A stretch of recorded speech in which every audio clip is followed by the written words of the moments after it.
بسم اللہ الرحمن الرحیم۔ حضرت خوات بن جبیر رضی اللہ تعالیٰ عنہ فرماتے ہیں، حضرت عمر رضی اللہ تعالیٰ عنہ کے زمانے میں بڑا سخت قحط پڑا، تو حضرت عمر رضی اللہ تعالیٰ عنہ لوگوں کو لے کر شہر سے باہر گئے اور انہیں 2 رکعت نماز استسقاء پڑھائی اور اپنی چادر کے دونوں کناروں کو بدلا، دائیں کو بائیں اور بائیں کو دائیں طرف کیا، پھر اپنے دونوں ہاتھ پھیلا کر یہ دعا کی، اے اللہ، ہم تجھ سے معافی مانگتے ہیں اور تجھ سے بارش مانگتے ہیں۔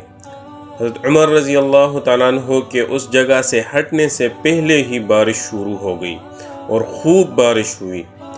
کچھ دنوں کے بعد دیہاتی لوگوں نے آ کر حضرت عمر رضی اللہ تعالیٰ عنہ کی خدمت میں عرض کیا، اے امیر المؤمنین، فلاں دن فلاں وقت ہم اپنے کھیت اور جنگلوں میں تھے کہ اچانک بادل ہمارے سروں پر آ گئے۔ ہم نے ان میں سے یہ آواز سنی، اے ابو حفص۔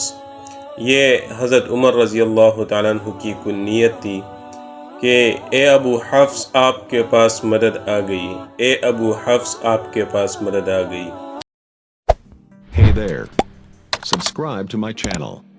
And also press this bell icon.